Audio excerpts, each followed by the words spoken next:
자, 오늘 성경 말씀 봉독합니다. 출애굽기 17장 8절부터 16절까지. 출애굽기 17장 8절부터 16절.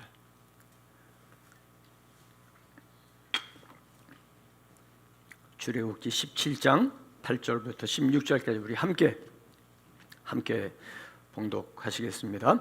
그때에 아말렉이 와서 이스라엘과 르비딤에서 싸우니라. 모세가 여호수아에게 이르되 우리를 위하여 사람들을 택하여 나가서 아말렉과 싸우라. 내일 내가 하나님의 지팡이를 손에 잡고 산 꼭대기에 서리라. 여호수아가 모세의 말대로 행하여 아말렉과 싸우고 모세와 아론과 훌은 산 꼭대기에 올라가서 모세가 손을 들면 이스라엘이 이기고 손을 내리면 아말렉이 이기더니 모세의 발이 피곤하며 그들이 돌을 가져다가 모세의 아래에 놓아 그가 그 위에 앉게 하고 아론과 훌이 한 사람은 이쪽에서 한 사람은 저쪽에서 모세의 손을 붙들어 올렸더니 그 손이 해가 지도록 내려오지 아니한지라. 여호수아가 칼날로 아말렉과 그 백성을 쳐서 무찌르고 여호와께서 모세에게 이르시되 이것을 책에 기록하여 기념하게 하고 여호수아의 귀에 외워 들리라. 내가 아말렉을 없이 하여 천하에서 기억도 못하게 하리라. 모세가 제단을 쌓고 그 이름을 여호와 니시라 하고 이르되 여호와께서 맹세하시기를 여호와가 아말렉과 더불어 대대로 싸우리라 하셨다 하였더라. 여호와께서 아말렉과 더불어 대대로 싸우리라 하셨다 하였더라. 아말렉이 어떤 존재인가 하는 것을 먼저 우리가 이해하고 오늘 본문에 들어가는 게 좋을 것 같아요. 아말렉의 이름의 뜻, 어원에 대해서는 학자들 간에 약간의 견해가 있습니다. 어떤 학자는 아말렉이라고 하는 그 이름이 암락이라는 이름에서 왔다. 그 암락이라는 이름은 피를 핥는 사람, 아주 잔인한 이름이죠. 그래서 아말렉 사람들이 잔혹성을 보여주기도 하고요. 또 아말렉이라는 이름은 또 하나는 골짜기에 사는 사람, 골짜기. 다시 말하면은 이 두 가지를 만약에 우리가 이렇게 조화를 시킨다면 골짜기에 살면서 사람들을 기습하고 공격해서 위험에 빠뜨리는, 마치 예루살렘을 떠나 여리고로 내려가다가 강도 만난 사람처럼 그 강도 같은 그런 존재.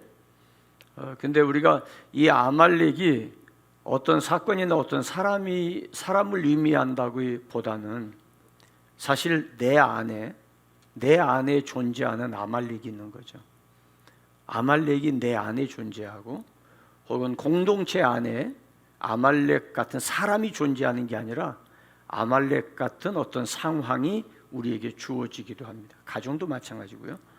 그러니까 우리가 살아가면서 나 개인이나 가정이나 교회나 직장이나 어디든지 나를 향해서 공격하고 나의 가는 길을 방해하는 아말렉 같은 공격을 받을 수 있다는 것을 우리가 염두에 두고 그럴 때 어떻게 싸워서 이길 것이냐, 어떻게 아말렉을 무찌르고 아말렉과의 이 싸움에서 어떻게 보면 영적 전쟁이기도 하고 어떻게 보면 삶의 현장에서 부딪히는 문제고 교회가 나아가는 길에 교회를 향해서 도전해 오는 적대 세력이기도 하고 그럴 텐데, 어쨌든 우리가 살아가는 동안에 뜻하지 아니하게 이번에 우리가 코로나19의 기습을 받은 것처럼 이런 일들이 우리에게 있다는 거죠. 이 아말렉은 성경 역사에 보면 언제든지 이스라엘과 적대 관계였어요. 이스라엘과 아말렉이 화합해서 평화롭게 지낸 적이 한 번도 없어요. 항상 아말렉은 이스라엘을 공격하고 마치 본능적으로 이스라엘에 대한 분노를 가지고 있는 것처럼 이스라엘을 공격을 했고, 성경에 아말렉이 마지막으로 등장한 것이 에스더서에 등장하는 하만입니다. 모르드게를 죽이려고 했던 하만이 아말렉의 자손으로서 후손으로서 마지막 성경의 기록이고요. 그리고 난 뒤에는 성경에서 아말렉이 더 이상 등장하지 않습니다. 어쨌든 아말렉은 하나님의 선택받은 하나님의 백성들, 교회, 또 구원받은 하나님의 백성들이 신앙생활하며 세상을 살아갈 때 우리를 향해서 끊임없이 괴롭히고 우리를 공격해오고 우리에게 어려움을 가져다주는 존재. 여러분들 그렇게 이해하시면서 오늘 이 말씀을 들으면 여러분들에게 도움이 될 것이라고 봅니다. 어떻게 아말렉과 싸울 것이냐. 물론 오늘 제목이 하나님께서 싸우시리라, 여호와께서 싸우시리라고 하는데 하나님이 어떤 방법으로 싸우시냐는 거예요. 하나님이 어떤 방법으로 싸우시냐. 결국은 믿음의 사람들이 승리합니다. 그렇죠? 믿음의 사람들이 승리하고 하나님의 사람들이 승리하는데 그 승리하기 위한 하나님의 전략이 뭐냐는 거예요. 하나님이 어떻게 우리에게 승리를 주시냐는 거죠.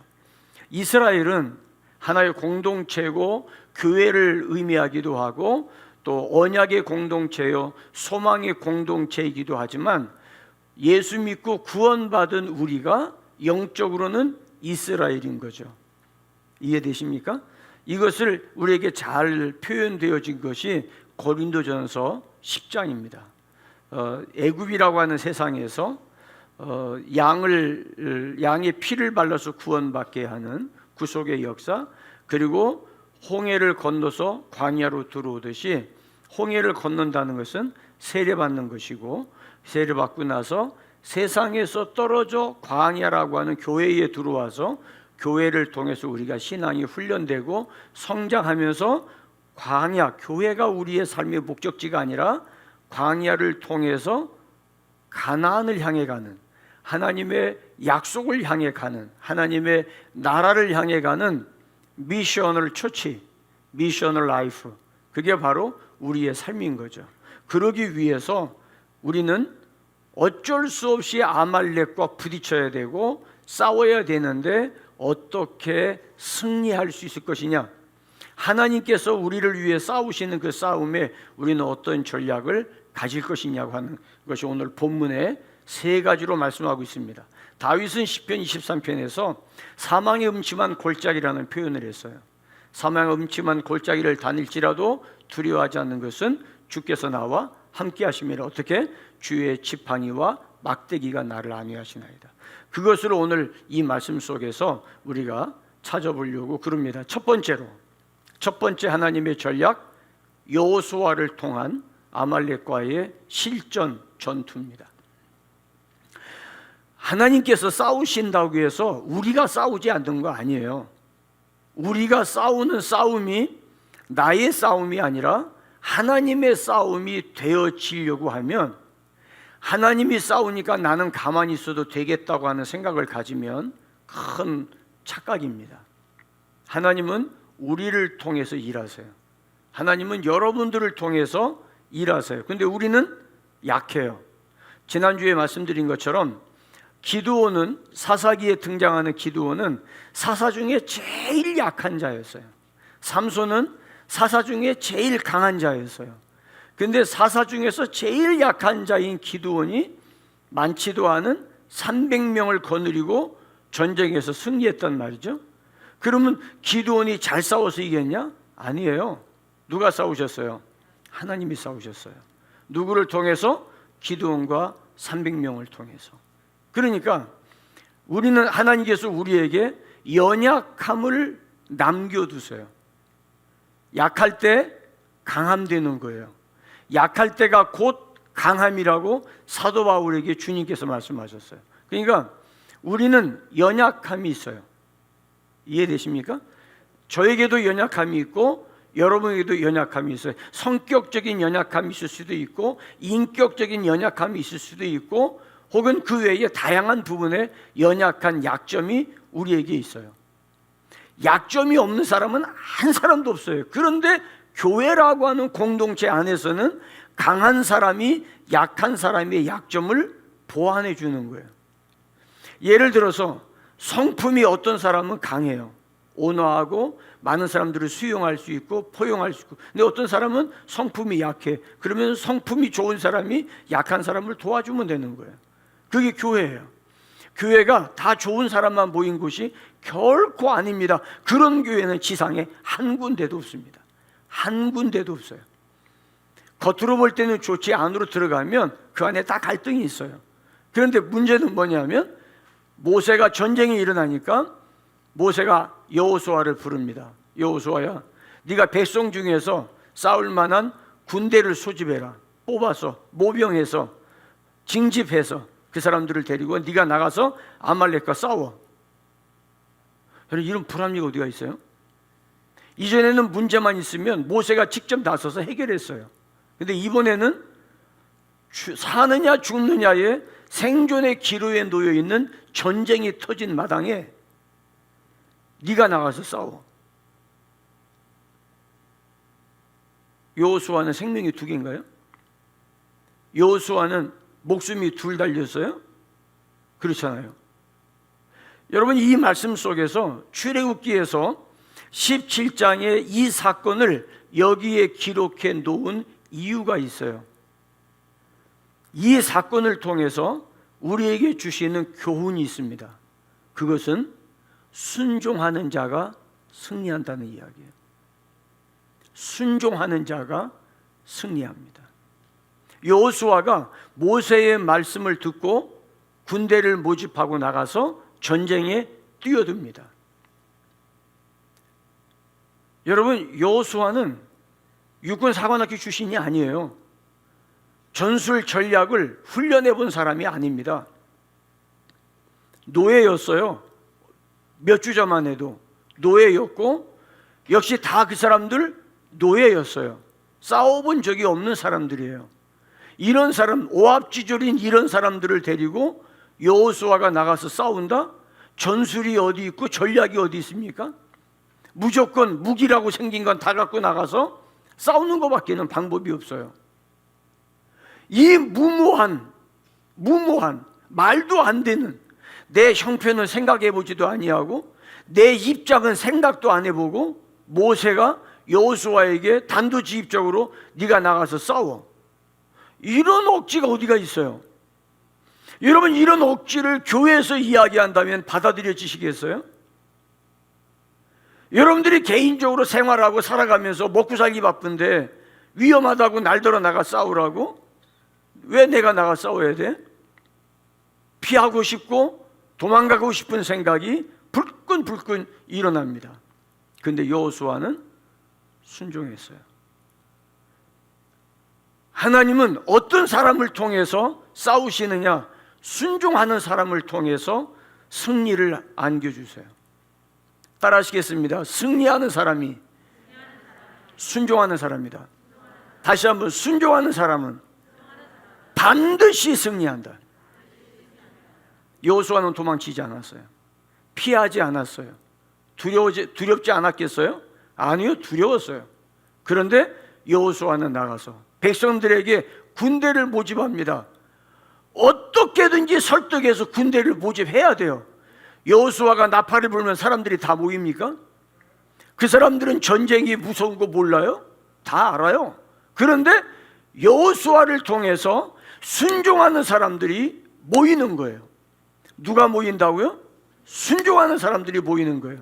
여러분, 교회는 많이 배우거나 힘 있는 사람이 교회를 일구 가는 게 아니라 바보스럽지만 순종하는 사람들이 모여서 교회를 세워갑니다. 할렐루야. 이번에 보니까 여러분들, 제가 여러분들에게 어려운 사람 도와줍시다, 어떻게 도와줄까요? 해본 적 없어요. 여러분들이 스스로 성령께서 여러분들 안에 주시는 감동을 따라서 스스로 몸도 피곤하고 어렵고 힘든데 다 거기 순종하면서 나아가서 때로는 물질로, 때로는 몸으로, 시간으로, 참 정말 감동 어린 순간들이었어요. 성도들이 전부 감동했어요. 성도들이 누구든지 우리 세종학교의 성도라면 카톡방에 올라오는 글들을 보면서 아마 전부 우리 교회가 이런 교회였어? 우리 교회가 이랬었어? 아마 다 깜짝 놀랐을 거예요. 저도 놀랐어요. 어쩌면 이렇게 한결같이 이렇게 하나가 될 수 있을까? 꿈만 같았어요. 목사님들이 걱정을 해오세요. 어떻게 지내냐고, 괜찮냐고. 제가 그랬어요. 생각지도 못한 기습 공격을 받고 호비백산에서 우왕좌왕했는데 지금 지나면서 보니까 내가 40년 목회하는 가운데 가장 은혜를 경험하는 기간이었노라고. 부흥회를 했어도 이런 결과는 안 나왔을 거라고 제가 그랬어요. 정말 행복했어요. 아마 우리 성도들이 다 그랬을 거예요. 내가 직접 하지는 못했지만 그 모습을 바라보면서 응원하고 격려해주고 서로 병원에 있는 사람들 위해서 기도한다고 그러고, 그냥 뭐 하루에 옛날 같았으면 카뚝거리는 소리 때문에 신년이라서 막 나가고 그러는데 이번에는 나가는 사람도 없더라고요. 이걸 모르는 사람들이 한 2사람 나갔지, 다 거기 같이 응원하고 같이 격려해주고 같이 걱정해주고, 누가 어떻대더라 나오면 바로 기도합니다. 힘내세요, 힘내세요. 나는 한 번도 안 했는데. 이러면 미안하게 생각하지 마세요. 괜찮아요. 괜찮아요. 여러분들이 뭐 하기 싫어서 안 했겠어요. 할 수 있는 시간이 안 돼서 못 한 거지. 마음은 다 같이 했잖아요. 그죠? 이게 교회의 모습이거든요. 이 모습이. 그러니까 하나님은 순종하는 사람을 통해서 승리를 경험하게 하시는 거예요. 그러면서 여기서 중요한 게 있어요. 여호수아의 순종을 통해서 다음 세대 리더십을 키우게 해주셨어요. 모세에게 절대 순종하는 여호수아를 통해서 모세의 뒤를 이어 가나안을 정복하는 차세대 리더로 여호수아를 세우게 되는 기회였다 이 말입니다. 실전을 경험할 수 있었어요. 실제 상황은 경험할 수 있었어요. 그러니까 여호수아가 모세의 뒤를 이어서 리더가 된 뒤에 여리고성을 싸우는 일에 있어서 전혀 무서워하지 않았어요. 왜요? 순종하면 된다는 걸 이미 경험했어요. 하나님께서 말씀했죠. 하루에 1바퀴씩 돌아라, 마지막 날은 7바퀴 돌아라. 순종하기만 하면 승리한다는 것을 아말렉과의 전투에서 여호수아가 생생하게 경험했어요. 여러분, 우리는 이번 이 기회를 통해서 우리 성도들이 기성세대가 섬겨주고 도와주는 걸 보면서 우리의 자녀 세대, 우리 다음 세대가 이 모습을 보면서 뭘 배웠겠어요? 누가 가르쳐도 되지 않는 일을 우리의 다음 세대들이 피부로 경험한 것은 교회는 사랑이다. 교회는 사랑이다. 내가 이번에 보니까 입원한 사람들이 얼마나 고충스러운지, 얼마나 어려운지. 그런데 교회의 사랑을 통해서 우리가 존재했고 우리도 받은 사랑을 우리의 다음 세대에게 나누어 줘야 되겠다는 걸 실전으로 배운 거 아니겠어요? 여러분, 이 아이들이 어제요 태어나고 교회에 모여가지고, 물론 우리 성도님들도 같이 청소했지만 얼마나 청소를 열심히 하는지, 아직 몸이 100% 회복되지는 않았을 텐데, 그런데도 같이 교회를 사랑하는 마음으로 힘을 다해서 섬기는 그 모습. 아까 일부 예배 끝났는데 주차가 지금 막 울더라고요. 목사님, 내가 뭐라고 그랬나? 근데 내가 민망해서 혼났어요. 내가 누가 보면은 목사님 뭐라고 했길래 쟤들이 여자들이 셋이나 와서 목사님 붙들고 우나 그랬을 거예요. 아, 참 입장 곤란하더라고요. 울 때도 좀 이렇게 골라가면서 울었으면 좋겠어요. 반가우니까 목사님 너무 감사하고 고맙고 교회가 너무 사랑스럽고 우리 교회가 너무 좋고 그 마음 내가 알죠. 이게 우리의 다음 세대에게 가르칠 수 없는 것들을 배웠어요. 저는 이게 너무 감사한 거예요. 다른 것보다도 우리의 다음 세대가 이거를 경험했다고 하는 것, 그래서 사랑이 교회에 얼마나 중요한가를 이해했다는 것, 순종을 통해서 리더십을 배웁니다. 다시 말합니다. 순종을 통해서 리더십을 배웁니다. 두 번째, 모세가 하나님의 지팡이를 잡았을 때 하나님이 싸우셨어요. 모세가 여호수아에게 말합니다. 우리를 위하여 사람들을 택하여 나아가서 아말렉과 싸우라. 내일 내가 하나님의 지팡이를 손에 잡고 산 꼭대기에 서리라. 한번 따라 하실까요? 하나님의 지팡이. 하나님의 지팡이. 하나님의 지팡이가 뭐죠? 하나님께서 하늘에서 지팡이 만들어가지고 옛다 그리고 휙 던져서 땅에 딱 꽂힌 걸 모세가 집은 게 하나님의 지팡이인가요? 이 지팡이가 어디서 생겼어요? 기억나시죠? 출애굽기 3장에 떨기나무에 불이 붙었을 때 모세가 보고 신기하게 여기서 다가섭니다. 그 불꽃 가운데 하나님의 음성에 드립니다. 모세야, 가까이 오지 마라. 신발 벗어. 여기 거룩한 땅이야. 뜻밖의 하나님의 음성을 듣고 무릎을 꿇습니다. 그러면서 너는 내 백성 이스라엘을 구출하기 위해서 애굽으로 가라. 가서 내 백성을 이끌고 나와라. 여기서 나를 경배하고 섬기게 될 거다. 모세가 뭐라고 그러죠? 하나님 조복합니다. 40년 지났지만 저 애굽으로 가면 저 아직도 살인자 2명을 씌워서 나를 죽이려고 하는 바로가 지금 기다리고 있을 겁니다. 나 가면 죽습니다. 못 갑니다. 보낼 만한 사람을 보내셔야지 나 같은 사람을 보냅니까? 이 늙은이, 나이 80대 늙은이 보내서 어디다 쓰시려고? 젊을 때 부르시든지. 난 안 됩니다.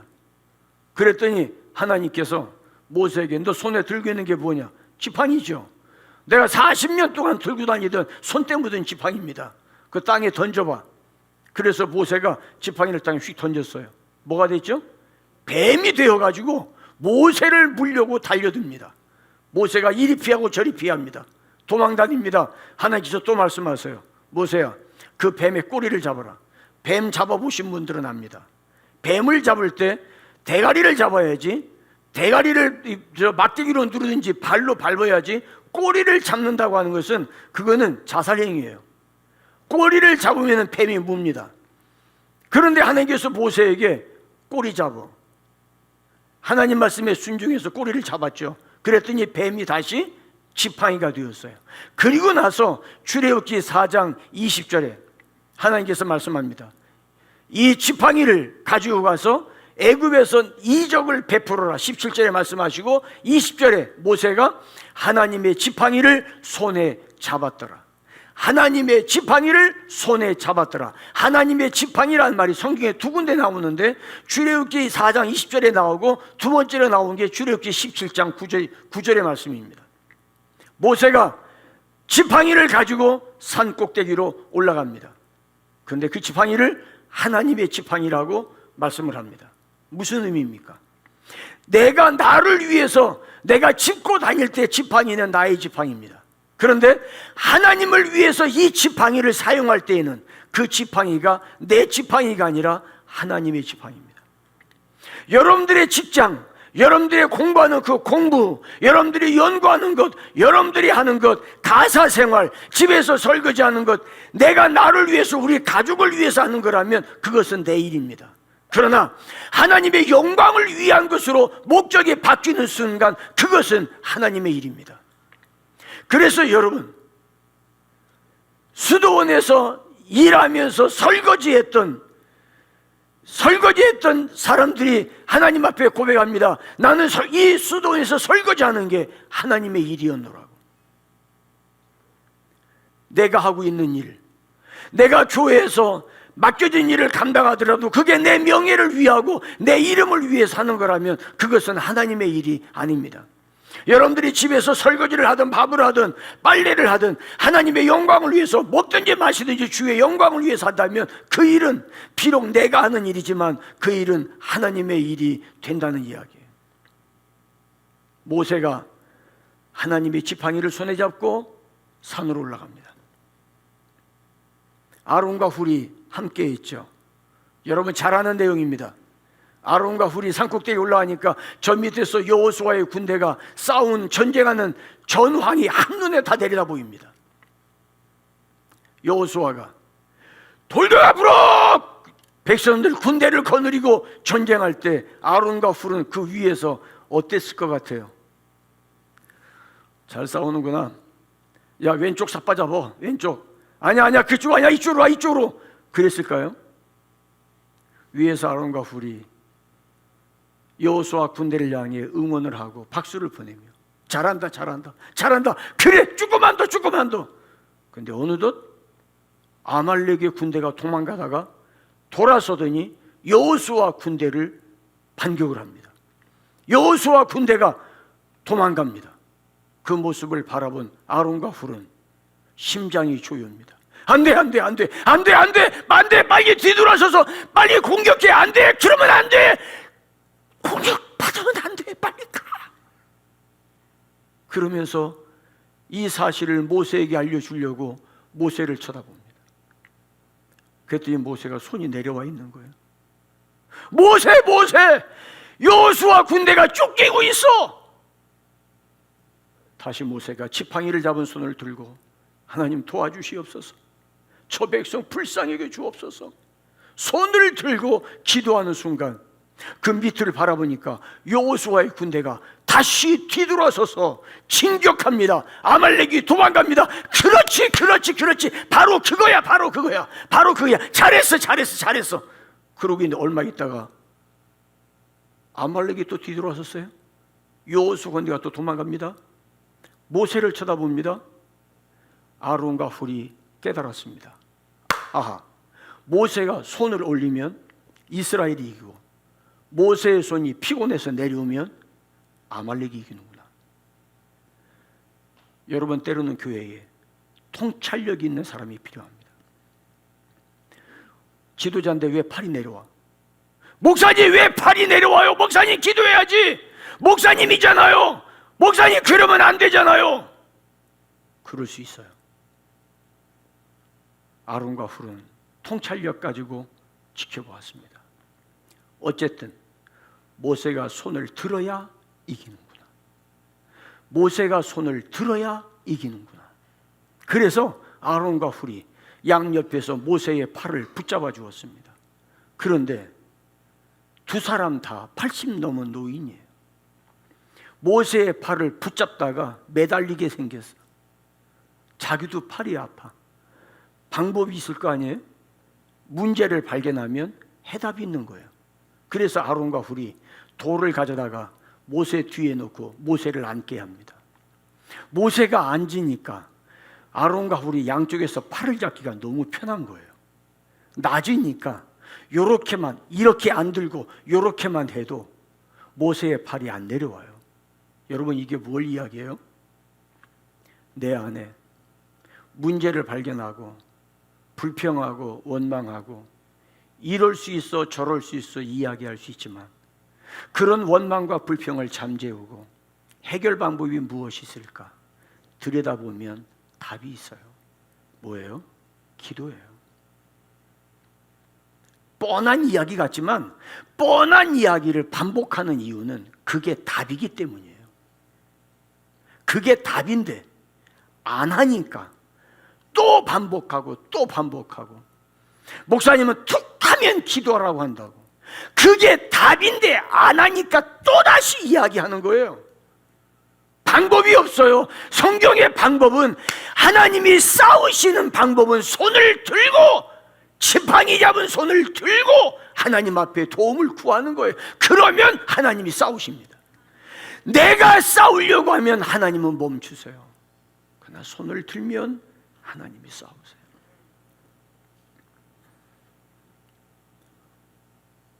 하나님의 말씀에 통찰력을 가지고 지켜볼 수 있기를 주의 이름으로 축원합니다.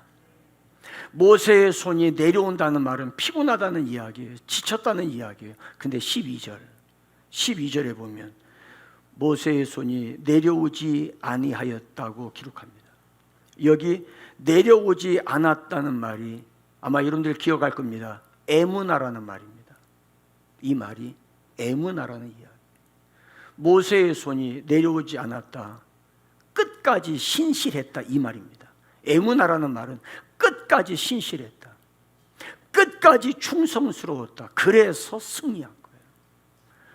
내가 하나님 앞에 봉사하고 충성하고 수고하고 일하다가 피곤하고 지치면 멈추게 됩니다. 그거 멈추지 않도록 돕는 자의 손길이 필요해요. 나 혼자 신앙생활 할 수 있는 게 아니에요. 누군가가 응원이 필요하고 함께 기도하는 사람이 필요하고 함께 협력하는 사람이 필요한 거예요. 그래서 우리는 끝까지 신실하고 끝까지 충성한 은혜가 있기를 주의 이름으로 축원합니다. 첫째는 뭐였다고요? 순종하는 여호수아가 필요합니다. 두 번째는요, 하나님의 지팡이를 잡고 손을 드는 기도가 필요합니다. 여기에는 돕는 자의 손길이 필요합니다. 마지막 세 번째, 여호와 니시, 하나님의 깃발입니다. 여호와 니시, 가슴 벅찬 승리와 영광의 새로운 브랜드, 여호와 니시. 하나님께서 승리하고 내려오는 모세에게 말씀하세요. 모세야, 이 일을 자세하게 책에 기록해라. 기념하도록, 잊어버리지 않도록. 사람은 쓰지 않으면 잊어버립니다. 기록으로 남겨서 여호수아의 귀에 외워 들려라. 들려서 외우게 해라. 여호수아에게 외우게 해라. 왜요? 여호수아에게, 왜 여호수아가 외워야 합니까? 왜 여호수아가 기억해야 됩니까? 이미 하나님은 순종한 여호수아를 통해서 하나님의 계획이 있었던 것을 알 수 있어요. 만약에 이 말씀이 아니었다면 여호수아는 전쟁에 싸우느라고 산꼭대기에서 무슨 일이 있었는지 몰라요. 거기서 모세가 무슨 일 했는지 몰라요. 아론과 훌이 거기서 뭐 했는지 모릅니다. 그런데 책에 기록된 거 보니까 모세와 아론과 훌이 해가 지도록 손을 들고 있었더라. 그래서 우리가 승리했더라. 내가 승리한 게 아니라 하나님의 승리였구나. 모세가 손을 들어서 이긴 게 아니라 하나님이 승리를 주셨구나. 여호수아가 잘 싸워서 이긴 게 아니라 하나님께서 싸울 힘을 주셨구나. 그것을 깨닫게 되어진 겁니다. 교만하지 않습니다. 내가 한 게 아니기 때문에 하나님이 싸우셨다는 것을 여호수아에게 기억하게 하고, 그래서 그것이 나중에 여리고성과의 싸움에서 순종이 얼마나 중요한가를 깨닫게 되었던 겁니다. 진짜 승리의 비결은 여호와 니시입니다. 여호와 니시, 깃발이라는 말입니다. 하나님의 깃발. 언제 깃발이 있었나요? 여기 말하는 깃발은 군기입니다. 군기. 군대를 상징하는 깃발. 모세가 지팡이를 잡고 손을 들고 기도할 때 눈에 보이진 않았지만 그 지팡이에 하나님의 깃발이 펄럭이고 있었다는 것을 상징합니다. 사랑하는 여러분, 교회는 사람들이 모인 것 같지만 저와 여러분이 모여서 교회를 이루고 여러분들이 남편과 아내가 자식들과 함께 가정을 이룬 것 같지만 거기에 누구의 깃발이 꽂혀 있는가를 살펴보십시오. 그 깃발이 누구의 깃발입니까? 우리 교회의 깃발이 누구의 깃발입니까? 이번에 보니까 우리 교회에 꽂힌 깃발은 분명하게 하나님의 깃발이었어요. 아멘입니까? 아멘. 우리는 순종한 것밖에 없어요. 우리는 깃발 아래 모여서 하나 된 것밖에 없어요. 그런데 넉넉히 이겼고 넉넉히 승리했고, 이 일을 통해서 교회가 하나 되었고 교회가 하나님의 사랑을 경험하게 되었습니다. 어떤 깃발을 우리는 가지고 있는가 하는 거예요. 결론으로 말씀드립니다. 내 수고, 내 노력, 나의 기도, 내 헌신, 내 이름이 새겨진 깃발은 힘이 없어요. 그러나 하나님의 이름이, 하나님의 브랜드가 새겨져 있는 깃발은 원수가 벌벌 떠는 깃발입니다. 지금 우리는 펄럭이는 하나님의 깃발 아래 모여 있습니다. 하나님의 깃발을 높이 들고 펄럭이는 여호와의 깃발 아래 우리가 승리를 외치며 할렐루야를 소리치며 하나님의 이름을 높이는 예배와 감사와 기쁨이 이 마지막 시대 우리 대전 세중앙교회의 주의 영광이 드러나는 은혜가 있기를 주의 이름으로 축원합니다. 하나님의 깃발을 높이 들면 기도의 손을 피곤치 않도록 우리 서로 도와줘야 됩니다. 하나님의 깃발을 높이 들으려고 하면 치열한 전쟁에서 승리할 때까지 우리는 순종하며 하나가 되어야 합니다. 협력하고 하나의 목표를 가지고 나아가는 저와 여러분 되기를 주의 이름으로 축원합니다. 내 이름은 감추어져도 괜찮아요. 내 이름은 아무도 기억하지 못해도 괜찮아요. 우리가 순종하고 기도하며 하나님의 깃발 아래 모였을 때 여호와께서 싸우시리라. 여호와께서 싸우시리라. 할렐루야. 이 하나님의 깃발 아래 사역자들이 모이고 당회원들이 모이고 목자들이 모이고 온 성도들이 모이면 이 깃발 아래는 승리밖에 없습니다. 우리는 승리할 줄 믿습니다. 요한이시 하나님의 깃발, 하나님의 나팔 소리가 저와 여러분의 삶 속에 휘날리는 놀라운 역사가 있기를 주의 이름으로 축원합니다. 따라하시겠습니다. 요한이시, 요한이시 하나님의 나팔. 할렐루야. 우리 교회가 주님이 싸우심으로 승리하는 은혜가 있기를 바랍니다. 할렐루야. 이 시간 우리 한 음성으로 기도하시겠습니다. 주여, 우리 교회 하나님의 깃발 아래 모였습니다. 온 교회가 하나 되어져서 마지막까지 승리하도록 역사해 주시옵소서. 온 교회가 하나 되어 하나님만을 경배하며 우리 모두가 마음과 뜻을 다해서 순종하며 기도하며 하나님의 깃발 아래 모이게 하여 주옵소서. 마지막까지 승리하게 하여 주시옵소서. 주여, 우리 교회를 하나님의 도구로 사용하여 주옵소서. 다같이 주여 부르고 동서로 기도합니다.